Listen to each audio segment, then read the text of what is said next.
Welcome everyone. It is my privilege to chair the second webinar organized by the Great Wine Capitals of the World. It's a good coincidence that this webinar, titled Building Successful Branding in Wine Tourism, coincides with an important day, which was 2 days ago, which is the International Day of Tourism.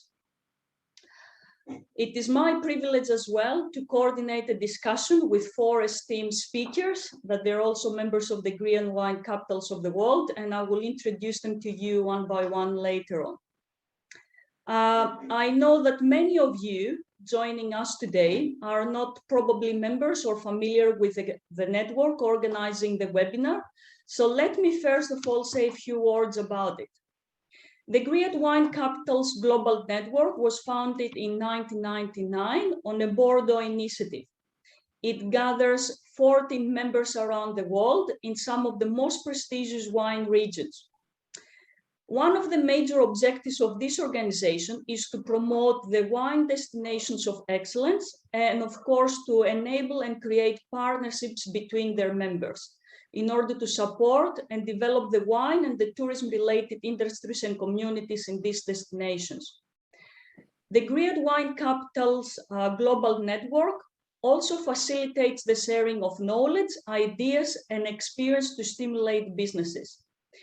It mainly focuses on wine tourism, but it also remains very attractive to many other challenges facing the wine industry.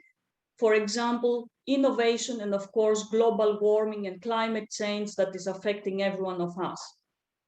This webinar is one evidence of the many collaboration outcomes resulting from the experience sharing between the members of these networks. So I hope you find the webinar useful and fruitful to your professional development and practice. And of course, try to stay engaged and interact with our speakers. Feel free to use the chat facility. So I can later on coordinate a question and answer session at the end of the presentations. So who is here with us today? Well, first of all, I'm Professor Mariana Sigala. I'm Professor of Tourism at the University of South Australia, representing Adelaide, which is one member of the network. We also have Adela, who is based in Rioja, representing the network from there. We have Peter Joy from Barossa Wine Association in Australia, Adelaide. Mike Ratcliffe from South Africa, the chair of the Stellenbosch Wine Routes, and Carlos Brito, the president of the Observatory Port Wine in Portugal. Some very few words about our speakers, and I will try to be very brief so we can proceed with our discussions. Peter Joy is actually a career marketeer. He has gained his qualifications from Melbourne and Monash universities, but he has also completed a strategic marketing management program at Harvard. He has more than 10 years experience in marketing roles within the Australia wine industry, representing many global and local wine advertising agencies such as Young and Rubicam, BBDO, and he's also running his own business called The Jam. He's the chair of the Barossa Grape Wine Association here in South Australia, but he's also the chair and the director of many other significant boards in the region. Who is Mike? Mike, I would say he's a quite real entrepreneur and an innovative creature in wine tourism. He is managing partner and co-founder of a high-end USA South Africa joint venture wine producer, Villa Fonte. Mike, he's also the chair of the Stellenbosch Wine Routes and the founding chairman of Visit Stellenbosch. Mike is the founder and the executive chair of Wine Business Advisors, which is his own consultancy business in the industry. Mike has been a forefront of promoting and driving the South Africa forward as a producer of gravitas and substance. If you're interested, you can also follow Mike at Twitter at Mike Radcliffe. Adela Pereira, she is a world leader specializing in wine tourism and direct sales with many clients in Spain and Mexico. She is a thought leader in digital direct-to-consumer wine industry in Spain, and she has many clients such as Muga, Bago de las Capellanas, Lan, Montexanic, Pereventura, and many others. She is a frequent speaker at many wine industry events, and she is teaching in many different universities and institutions worldwide. She also hosts the first podcast about wine and wine tourism, and I'm sure you can easily find and follow her as well. Last but not least, Carlos Brito, the president of the Observatory of Port Wine. He is actually wearing many hats. He is professor of marketing at the University of Porto. He is vice president of the Portuguese Management Association, board member of APCER in Brazil, member of the Superior Council of Futebol Club de Porto, member of the Strategic Council of Turismo de Porto and North de Portugal, and member of many different advisory boards. He is also the Knight of the Confreira de Vino de Porto, honorary member of Confraria de Vino Verde, and many other confreries. He has also served as the pro-rector of the University of Porto from 2011 to 2018, and as a vice rector at Port-le-Canet University from 2019 to 2021. So welcome everyone. Thank you very much for being with us and willing to share your knowledge and best practices that you have acquired from all your life from worldwide. As everybody has read, the topic for our discussion today is successful branding for wine tourism. But when the consumers are reading different communication, they're taking decisions, they are browsing information on the internet about wine destinations, are confronted with many different brands referring to the same wine destination. Brands of a destination at the national or local level, wine labels, winery brands, grape variety brands, all of them representing different meanings, symbols, understandings, images. So what does branding means and how this is actually practiced or communicated based on the destinations you come from, and you can explain us. Let's hear first from Adela. I will start with the ladies first, if you don't mind. Adela, can you represent us and give us some more information about the brands of your destination? Sure, that would be great. Let me share a presentation I have prepared very briefly, just to share some figures with you. Can you watch my screen? Yes. Yeah, thank you very much. So, as Mariana said, thank you very much. First of all, thank you very much for the invitation. It's great to share this time with all you all over the globe, which always sounds great. And as Mariana said, I come from Bilbao, Rioja. As you may already know, Rioja region is the leadership in wine tourism in Spain. We get 860,000 visits a year. Now it starts the funny part. We are 3 regions in one designation, 3 wine routes, and this kind of wine tourism business has mainly these partners: wineries, the 3 routes, and the designation itself, right? Did you see the screen, the new one? Yes, good. If I have to reduce in 3 words, like the brand positioning or brand values in Rioja wine, for me would be these ones: genuine, diverse, and honest. It's genuine. I mean, we are the first designation in Spain, the first with a calificada adjective in our name.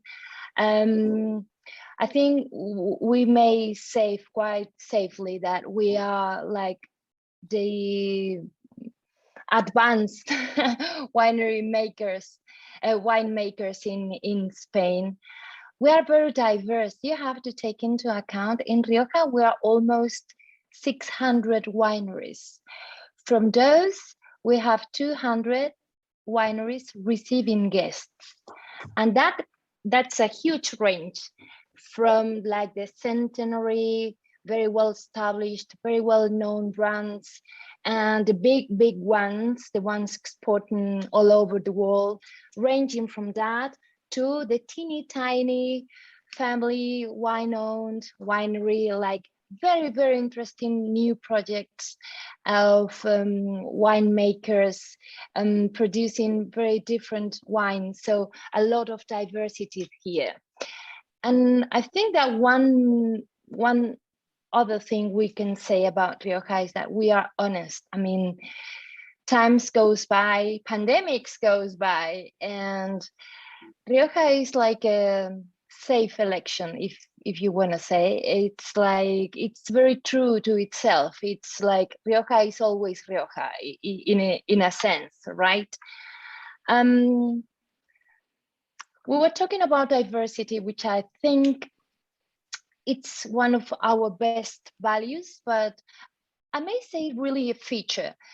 Diversity is a feature, and as everything in life, a feature can be a strength and a challenge as well. So this diversity we are very proud of also means that you have different speeds. You have wineries, very well established wineries, receiving guests from decades and lots of experience and very advanced and lots of very well established programs. And also you have like very newcomers really trying to catch up with the rest. And that's strength and challenge in my point of view. In this kind of communications and webinars, we always talk about like the positive thing. And I think that we humans learn lots from challenges. So I would like to share with you some other challenges I feel we have in Rioja, in Bilbao, Rioja. And no surprise, the digital challenge is something I suppose we all share here, at least in Rioja region. I work as a digital marketer and really trying to help wineries making the best out of the digital world. And in my practice every day, I may say that this is a huge challenge. The only thing about COVID has been like the digital push that we have experienced, not because of our own will, but because of circumstances. And I think we have a challenge here, especially for Rioja. It's in the strategic plan for next 5 years. And I think it's going to be like the one of the big words next 5 years. And for me, and this is very particular, I would love to hear from you about this topic, is the after visit challenge. What happens when that visitor leaves your winery? Do you have any system to get that contact information? Do you keep on in contact with that person? Because no doubt we do a great job receiving those visitors and making the most out of the experiences they live in our wineries. But what happens when the visitor leaves our door, says goodbye? Do you keep in contact with it? And more important, do you have any support system to keep on selling them wine, to keep in touch with them?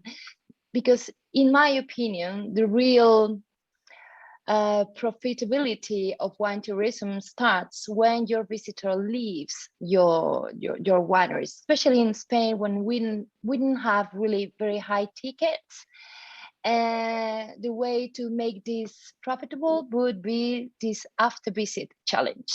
And that's it for me. I hope I have presented my region and give you some things for thought, topics for thought. Beautiful.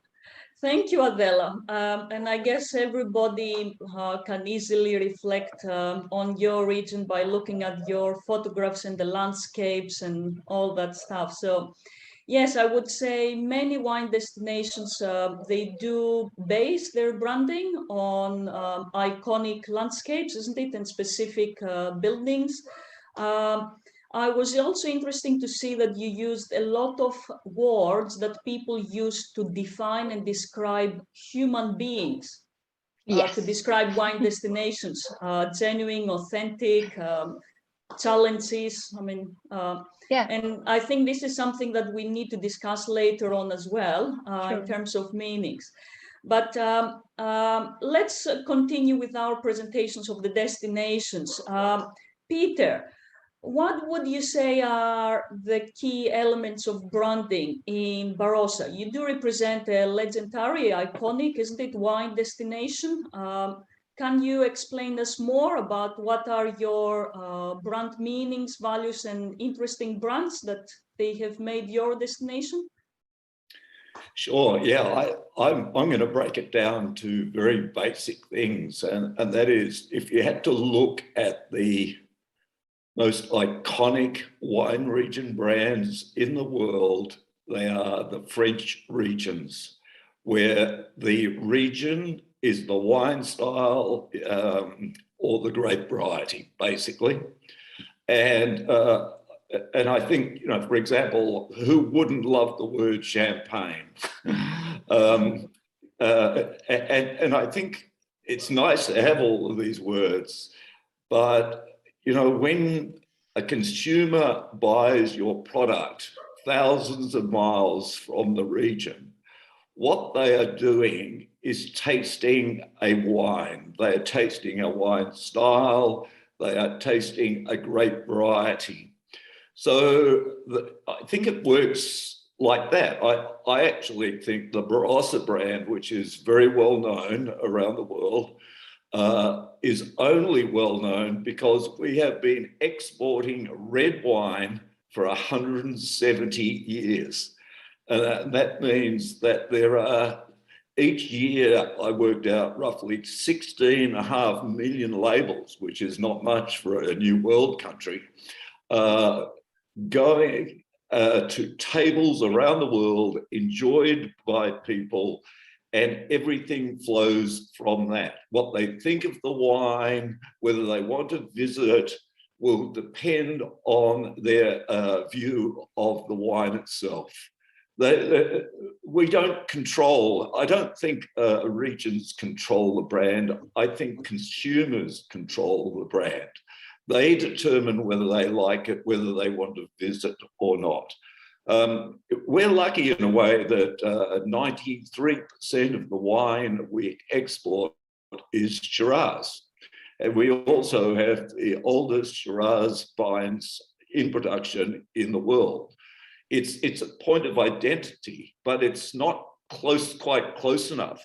And when you think about it, I think the essence of any great brand is to create these significant memories in people's minds.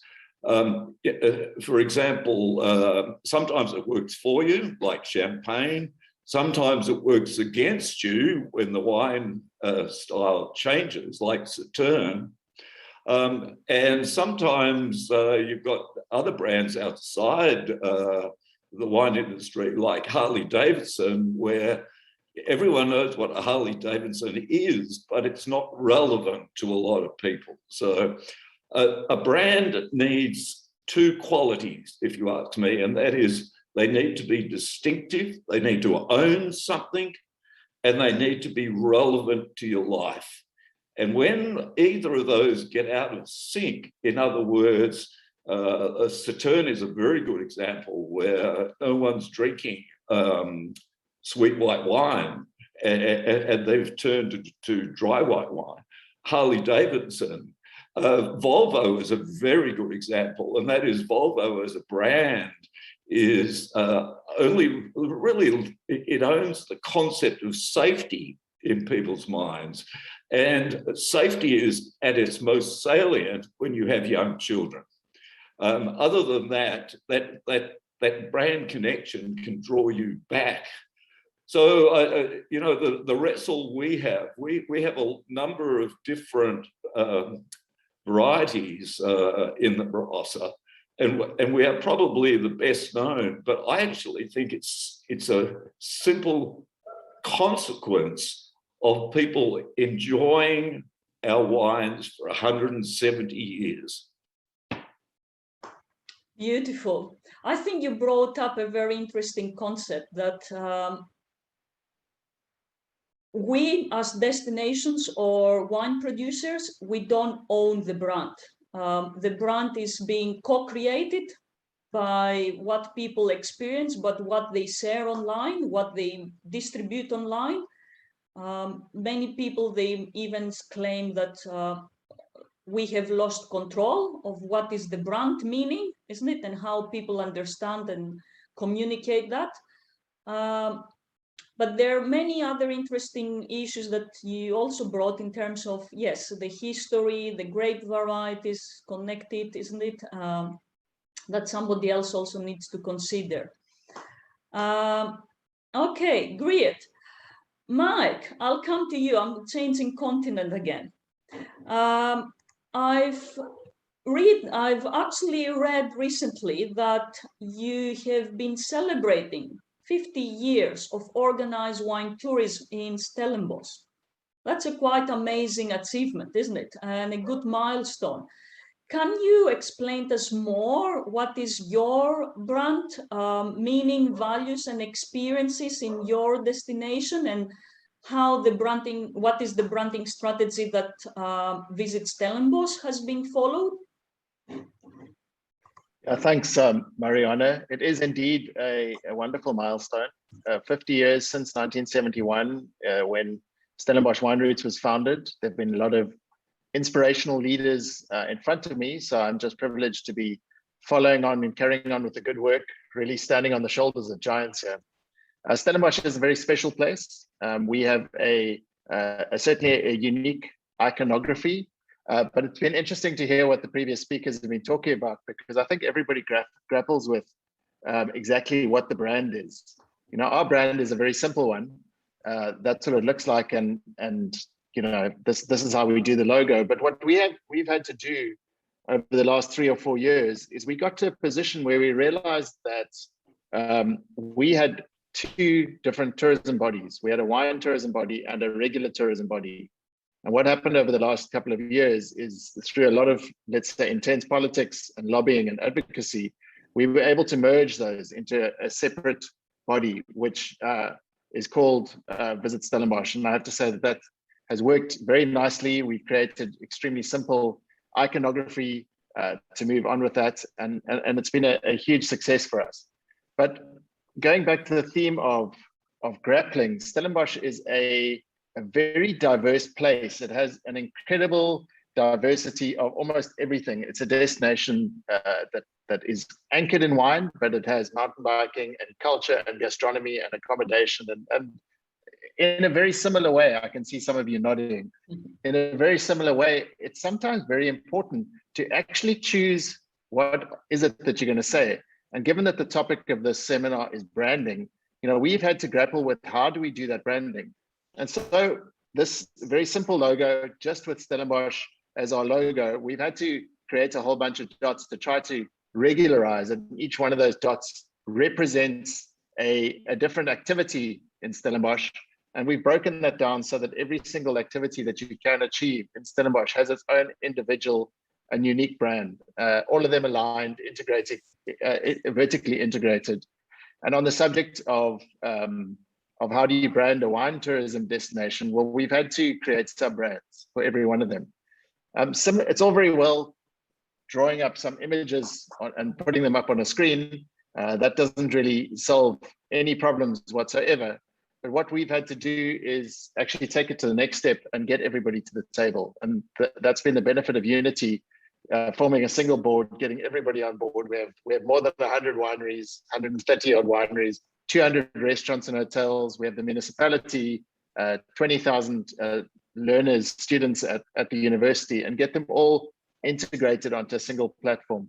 And I would say that has probably been what we've been able to achieve, and it's made us quite strong and resilient during COVID, is having everybody singing from the same hymn sheet. So that's the challenge of branding for diversity. Even though you want to be wine, our destination is so much more than wine, and wine is the anchor tenant. Just to focus on wine for a second, we do have a dominant, Stellenbosch is the dominant wine tourism region in South Africa, but we do have a number of other regions in South Africa that offer remarkable diversity as well, and also interesting experiences for the tourist. And so we felt that we need, as the dominant region, we've certainly felt that we need to show some leadership. We need to develop the entire cake, not just our little slice. And so showing leadership with some of the other regions is important. And just on the topic of wine, the dominant variety in Stellenbosch is actually Cabernet Sauvignon. So it's quite an international variety. Our producers in our region are very passionate about that variety, and some of the great wines of South Africa are produced either from Cabernet or Cabernet-based blends. So we have been able to find a single hook to hang our hats on, which is also quite a useful branding attribute. Just in closing my intro, Mariana, 2 points. I don't think we'll be able to dig too deep into this, but in terms of promotion, digital is the answer to almost every question. There's basically no other answer. So there's very little that you can't do in terms of communication and marketing these days in digital. And frankly, if you try, people think it's weird. So digital is the answer. But Peter might nod when I say, what about WeChat? There's some people listening to this call that might nod when I say, what about TikTok? So it's not just the Facebook and the Instagrams of the world. It's much, much broader. And just a final comment on the subject of branding, specifically when it comes to wine tourism. We amended our constitution to bring in a new mandate for our board, and it sits very high up at the top of our constitution, and it is lobbying and advocacy. And in a nutshell, it means be prepared to fight for your brand, defend it against anybody abusing it. And we take that pretty seriously. So we made a few enemies, but over the long term, fighting for our brand that we love and treasure is absolutely critical to our DNA, because what else have we got? Thanks, Mariana. Beautiful, yes. You remind me of a Greek wise thing saying, it's better to lose your eye rather than your reputation. So yes, protecting your brand is very, very important. And thanks for raising also the issue, I would say, about experiences and activities, because wine tourism is basically experiences, isn't it? So when you try to brand them, you also have to think about your target market, I suppose, isn't it? So who is your client, and how you make the fit between your clients, their interests, their activities, and the branding. I think it's quite very important as well. Okay, so let's move on. Last but not least, I left Carlos. Carlos, you're representing a very important wine destination as well that is heavily related and bases its brand on a very famous grape variety, isn't it? And wine. Can you tell us more about your branding strategies and meanings? Yes, of course. Hello, everyone. Firstly, I would like to congratulate Great Wine Capitals Network for organizing this webinar, and saying that for me it's a pleasure to share with you some of my, I would say, my experience related to port wine. I have here a presentation that with some pictures that I think that can add some value. Are you seeing the presentation? Yeah, okay. So I will address the case of port wine. I'm president of the Observatory of Port Wine, but related to the region where port is produced, which is Douro Valley. Port is a fortified wine, like sherry in Spain, or Madeira also in Portugal. The first recorded shipment happened in the 1600s, so it was, I would say, roughly 250 years ago. And port is considered one of the greatest wines in the world. Port is produced in this region, in Douro Valley. Douro is a river. Douro means golden, the golden river, which begins in Spain, and then it goes to Portugal. And it is in that region, the Douro Valley, which is divided in 3 sub-regions. I have to say that the best wines in general come from that region in the middle, upper Corgo.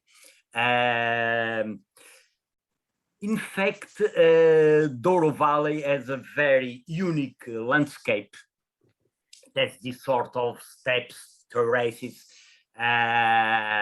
moving stone for producing these terraces where vineyards are planted. Took more effort than to build the pyramids in Egypt. So it is a unique landscape. It is considered a UNESCO World Heritage Site. So we have here a very differentiated characteristic of the producing region. However, port is named after the city of Porto. Porto is the second Portuguese city. It is the head of a very dynamic region, and it is the place where port was shipped initially to the UK, to England. Now, well, port is exported for everywhere, but it is an historical city where the cellars were located. So traditionally, not anymore, but traditionally, port was not exported from the region where it was produced, but from Porto, where the British community lived. And an important point is that Porto City Centre is also a UNESCO World Heritage Site. So I think that around port, we have here a unique value proposition. We have one of the greatest, what is considered one of the greatest wines in the world. We have a production region, which is a UNESCO site, and also the shipping site is, the shipping city is a UNESCO site. And when we think about port, we are thinking about an appellation d'origine contrôlée, a denomination of origin, but in fact it is a brand that is associated with these 3 things. The main challenges that we face now have to do with valorizing everything that is inside the bottle. Because inside the bottle of port, as inside the bottle of Rioja or other wines, it's much more than the wine. It's also the terroir, the valley where the wine is produced, the Porto city, all the history, the culture, the food, the heritage. And if we want to make the consumers pay for a good value for a bottle of port, and we must do that, we must sell more than wine. We must sell all of these intangible assets, I would say. And as you said, Mariana, in terms of tourism, the big challenge is offering a unique and memorable experience related to wine, related to production, related to I should say, to history and so forth. Just for instance, in terms of tasting. We can explore the five senses. Not only taste, not only smelling, even sound. The way you put the wine in the glass is a sound experience. And you begin creating value with all of these experiences, sensorial experience. Of course, that you can add value if you join wine with food. If you join wine with the right food for the wine. For instance, in terms of port, it goes very well with cheese. For instance, Stilton cheese. The British like it very much, but also nuts and dark chocolate and so forth. Try this and you will have, I would say, even better port wine experience. For instance, immersive experience. The wine is not produced like this anymore, but for a tourist, this is a unique experience. If they enter this, what we call lagar, the places where wine was traditionally produced, if they pay and they work, which is very interesting. Consumers are available to pay for working because they enjoy working.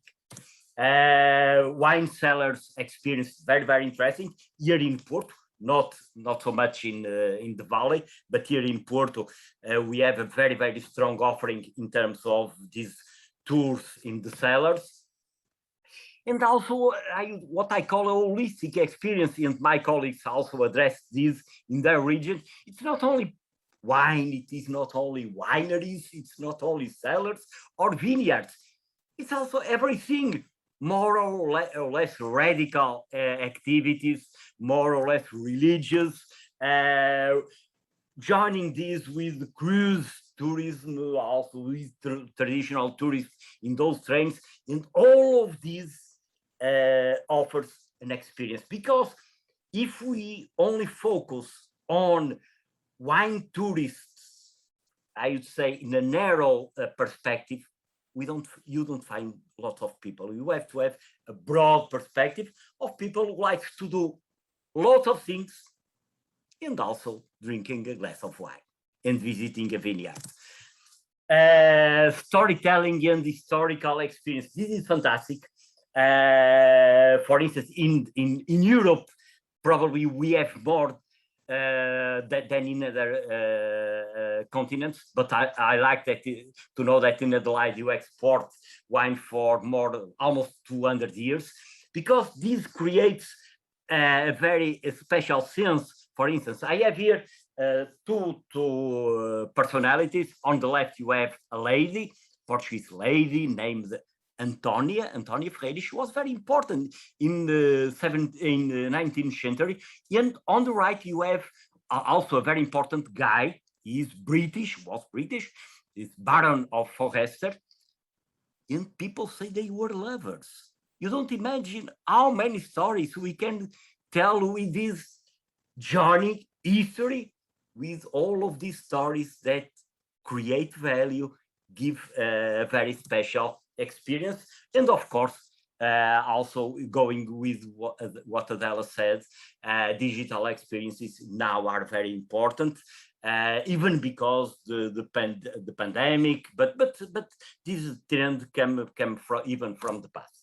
Just to sum up, I would say that firstly, the value of a wine brand depends on tangible and intangible assets. It does not depend on the wine itself.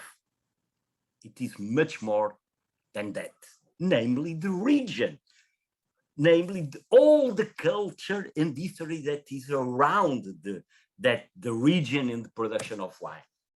The imaginary, what Peter said, well, the imaginary around Volvo has to do with security. Of course, the imaginary around the wine tourism is a source of value creation. You have to put all these associations in place. As Adela says, we are an honest wine. We are a diverse wine. This gives you the image, and this creates the image of the wine. And finally, wine tourism we must not forget, is increasingly experiential in nature. It's not only a matter of walking around and drinking a glass of wine. It's much more than that. Because if you put more things inside the glass, you valorize more what you are selling in your region. Thank you very much. It is what I would like to share with you. Thank you very much, Carlos, for the examples. And your destination also represents a very good case of co-branding, isn't it? Or the use of UNESCO to protect, isn't it? An important value, isn't it? An asset of your brand, but also to use UNESCO as a promotion tool, isn't it? And recognition and image making. So. Absolutely, absolutely. Just may I add one point? In fact, we have here two brands, or we have here three brands. One is port wine. The other is the Douro Valley, and the other is the city of Porto. And we have three important brands that we can join so that they all together create more value. Absolutely right. Yeah. So if I move to the next question then and follow up to that, what are any examples you can share with us in terms of how the different owners of these three brands cooperate or manage any conflicting interests that they might have? How do you manage it? You have three brands, you probably have more than three stakeholders controlling or managing them. Well, that's a very, very important challenge. I have to say that probably, I'm not so sure if in Australia and South Africa this happens, but maybe in Rioja also happen. There is a traditional conflict that I did not address in my presentation between production and the export side. Production was traditionally in the hands of farmers. They were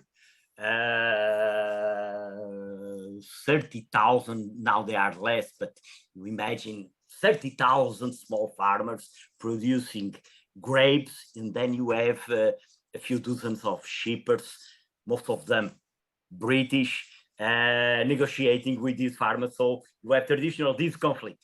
Now this conflict, we don't have it so present, but in fact we have different entities that are responsible for managing all of this. An important role has been played by the Agency for Tourism in the North, for tourism of Porto in the north of Portugal, that is trying to aggregate everything that has to do with the region, the Douro Valley, the Porto City, and of course the products, namely the wine.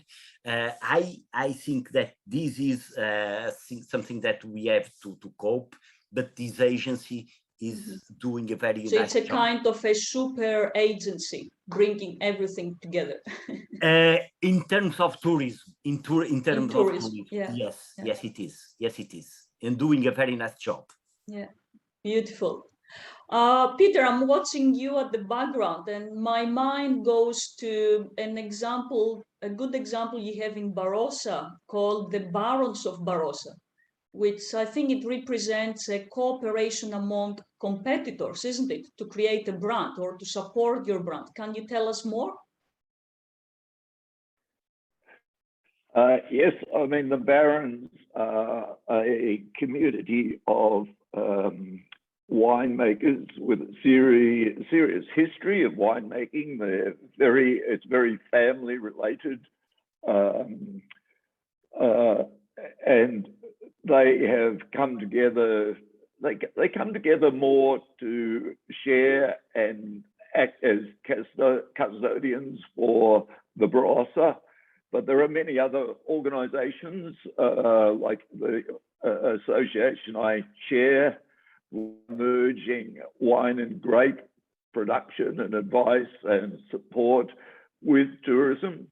Because I think one of the most fundamental things that applies to every one of these regions is without the wine, we would just be another place on the planet.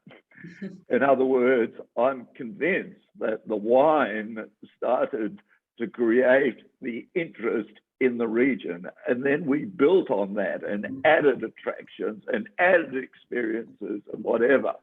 But the minute you undermine the wine, there's a great saying I came across from one of the winemakers here, who actually was a baron, and he said, "Every bad bottle of wine that leaves our place hurts the region." And I think that that's not just a production thing, that is a global thing. And that is one of the issues we have is China. So much so that we have major tariffs imposed on Australian wine.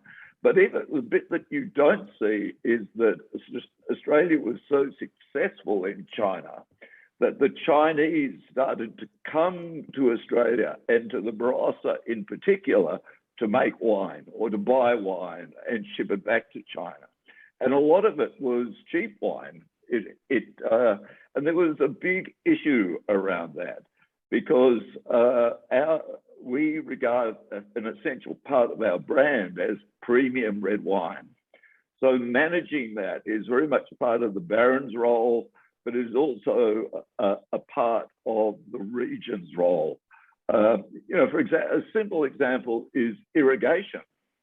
We have a great debate. We are short of water here, as you would expect in Australia, but actually we don't want so much water that we undermine the quality of what we have. So the first and most powerful communication device, everyone talks digital, that's terrific, but you know what? I've got 16.5 million labels out there, which are providing a sensory experience of people enjoying a product. And I think if they enjoy the product, they will go to a website, they will book a ticket, they will do everything. And everything relies on that experience. So most of our attention as an association and as a region is understanding the quality of what we offer and maintaining it, maintaining the expectations that consumers have of us. So that's the thing that brings the community together, because all of this stuff is interrelated. I even say that the number of kids in schools in the Barossa is a function of how well we market wine. And that is, we have a regional community.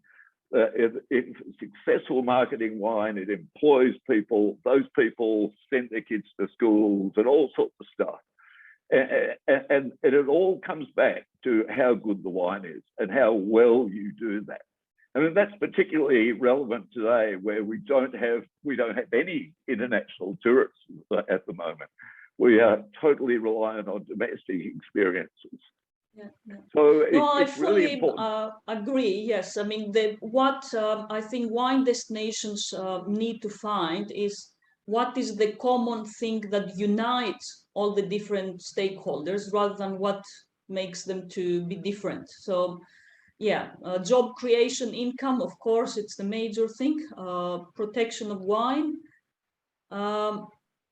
But I see Mike wants to share something, and I guess I might know what he wants to contribute to our discussion. Stellenbosch, of course, it's a very famous wine destination in South Africa, but unfortunately, it's not the capital city. Cape Town is the capital city, and the access point to Stellenbosch, it also has wineries. So Mike, how do you manage conflict or collaborations among these stakeholders? Thanks, Mariana. Yeah, that's a very insightful question, I must say. So in the past, there's been a feeling that Cape Town and Stellenbosch need to compete. So that every tourist that comes to South Africa, they can go to either Cape Town or to Stellenbosch. Now, Cape Town is a bigger brand than Stellenbosch. It's one of the capital cities of South Africa. It's a destination for South Africa, and it's one of the two major entry points. Visiting Cape Town and going on a safari are the two major reasons why people come to our country. And so we've completely changed our opinion and our strategy, and now we embrace a partnership. We treat Stellenbosch as one of the major attractions, one of the must-visit places that you have to go to when you visit Cape Town. That was the first step. And the second step now is also to say, hang on, when tourism returns, perhaps there aren't enough hotel beds in Cape Town. Why not come and stay in Stellenbosch and visit Cape Town? Slightly cheeky, but still in the spirit of cooperation. And I think that's been very, very important for us to understand this. Yeah. They usually say if you cannot beat them, join them, isn't it? So collaboration makes one and one to make three sometimes. Adele, what about your destination, your region? As I told you before, Rioja, knowing it from the inside, it's quite diverse. I'm not sure if you have that image from the rest of the world, but I would like to share with you an experience which has been very, very successful in the last years, which is, I don't know very well how to translate this. It would be something like Barrio de la Estación tasting, which is, I'm going to explain that for you now. It's 6 wineries in Aro, which is a very well-known city in Rioja. You have the most concentration of centenary wineries in the world there. So it's basically just one street, and you have one winery, another winery, one by the other. Many of them are centenary, and several years ago they decided to collaborate, which was kind of amazing, because they were obviously competitors, and now they organize one event a year with 6 wineries holding together this event with Michelin star chefs, all wineries open, and it's been quite a successful event. And even far than that, I think that it shows that collaboration between competitors is positive. It's good to work with each other, and it's not only good for you and your city, but also for the region and the wine in general. So it can be done. If they could do that, which are like, you can do that in almost in every part of the world. Yes. And I think you also brought another issue that has to do with events as a place-making mechanism or a branding mechanism. Events or co-organized, they do help in terms of positioning and branding. So yes, thanks for sharing that. I see the time is flying. So I will quickly move to our last kind of topic that I guess many of the participants would like to hear. And I will start with Mike, not for any other reason, but because he said that digital communication, it's the only way or the most important way that we need to follow, particularly now after the COVID period or during the COVID period. So obviously, COVID has changed everything. It has changed the world. It has changed how people think, operate, and live. What does this mean in terms of how we communicate our wine destination brands and how we engage with consumers?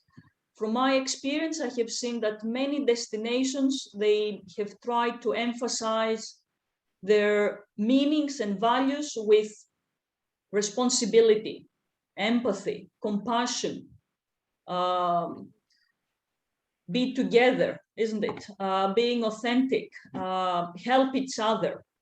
And Mike shared with me a few minutes ago that they have done something in Stellenbosch by creating a humanistic organization to co-promote the place. Mike, can you share something more with us about this and tell us why you decided to follow this strategy? Yeah, thanks, Mariana. I'll keep it short. Very simply put, during the mainly through 2020, during the height of the COVID crisis, we were finding situations of poverty emerging, people not being able to work, retrenchments. And so we decided we needed to take our full marketing budget, which couldn't be used anyway because there were no travelers. So we took our entire annual budget and put it into a humanitarian organization, which we called Stellenbosch Unite. So we united all of the restaurants, the hotels, we created soup kitchens, we created food parcels, and essentially for about 6 months, the entire tourism organization pivoted into a humanitarian organization.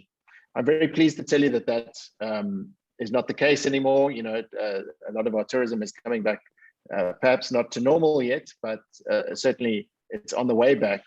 And just with regards to using digital, we implemented a very interesting technology which worked extremely well, whereby we utilized the fact that almost everything in terms of payments in our town these days is digital. You know, you don't really need cash in Stellenbosch to get around.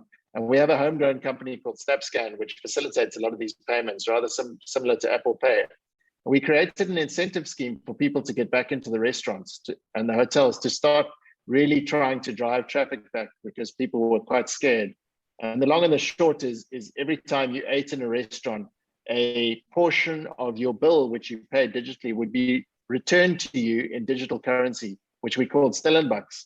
And those could be utilized literally in the form of cash to be used for your next purchase. And so the reward was only redeemable if you came back to that restaurant. They also had a period during which they had to be redeemed, so they would expire.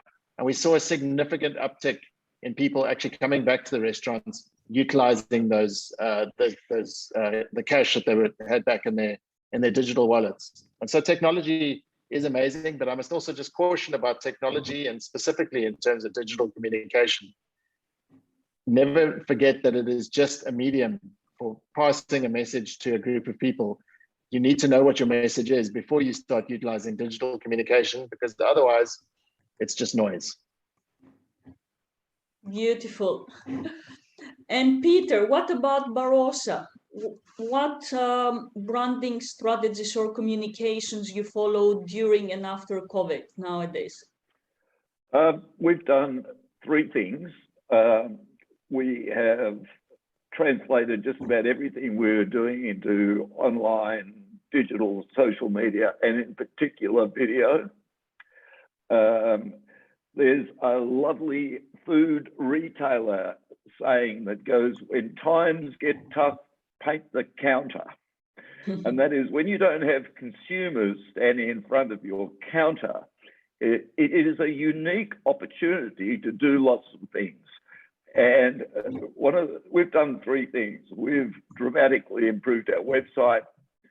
We have merged a number of local siloed entities within the region so that we now speak with a single voice. We have encouraged development and the development building of new infrastructure.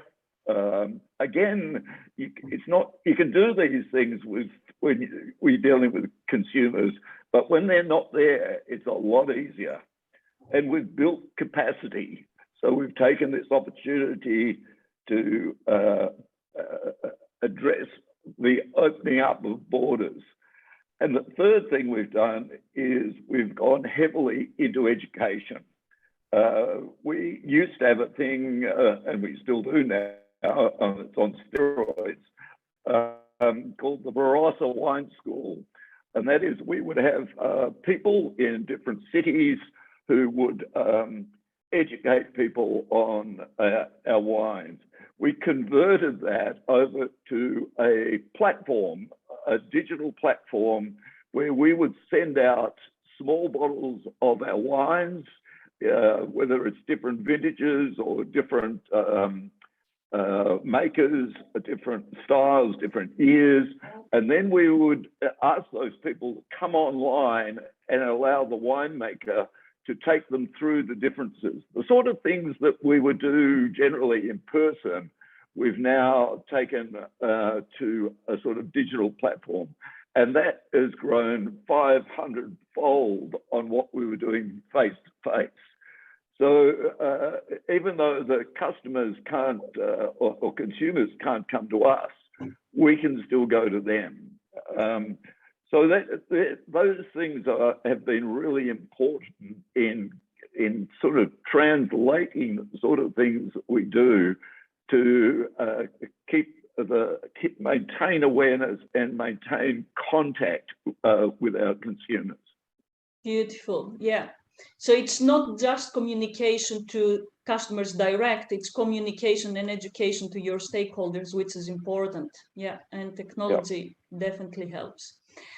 Carlos, I don't know if you're aware, I'm sure you are aware, but I don't know if the audience is aware. Portugal won one of the awards as a tourism destination for a tourism campaign during COVID, which was called I Can't Skip Hope. I will share the YouTube video of the campaign so everybody can see it. The message of the branding campaign of Portugal was, as I said before, be together, don't lose your courage, isn't it? Can't skip hope. What was the branding strategy of Port, wine destination, which is part of Portugal? I mean, did you follow that? Did you have something else, another message? Yes, as I said before, there are two major sites related to tourism around port here in Portugal. One is the region where port is produced, which is Douro Valley.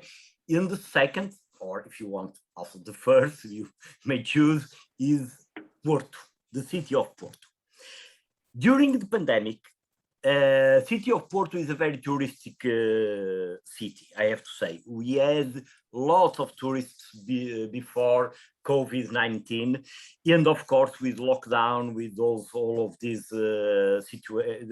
situation, we suffered very much with tourism, as many other places in the world.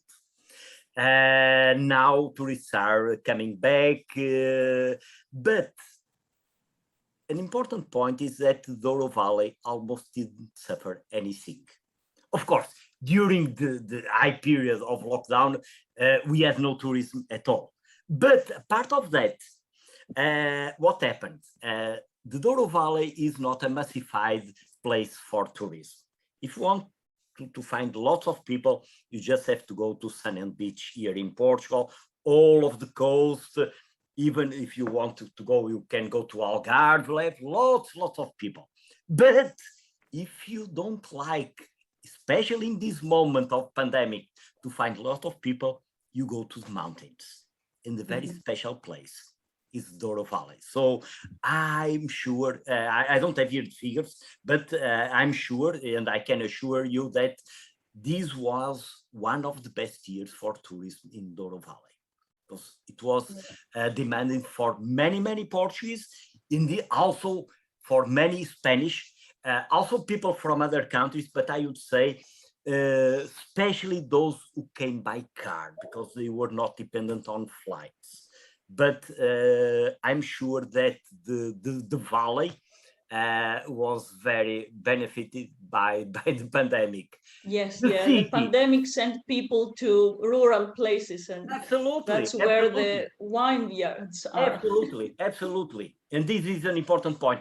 That video is a very emotional video, and I think that during the pandemic, the message is right. You cannot say, don't forget, don't believe in the virus, not all of this sort of rational or irrational appeals. You have to say, don't forget us because we also don't forget you. And as soon as we are safe, we will join all of us together, especially because of this. You keep the relationship. If you keep communicating with your customers and potential customers is like if they come. They cannot come now, but the relationship keeps alive. And this was the most important thing with that campaign that you addressed. Thank you, Mariana, for that. Thanks, Carlos. Now, I don't want to stop here, but the time is over for us, so I will unfortunately have to wrap up. But before that, I will take one question, which is already on the floor. And if somebody else has a really urgent question, please feel free to type it. So Crestel is asking, what examples of the most creative marketing, wine marketing, can you share with us that you have seen during the last period? Who would like to take the microphone and share an example of the most creative marketing campaign or practice? If you know of anything. I can share very briefly, which has to do with online tastings. I think that it is something that we cannot imagine, an online tasting, and it has increased very much in a very, very interesting way. Of course, it is not the same thing of physical tasting, presential tasting, but I like this very much. Online tastings offers also you different virtual drinks. Virtual drinks, and you can drink it if you buy the wine previously. There are very, very interesting ways of exploring virtual drinkings of wines and wine tastings. Yes. Anyone else? I can add to that.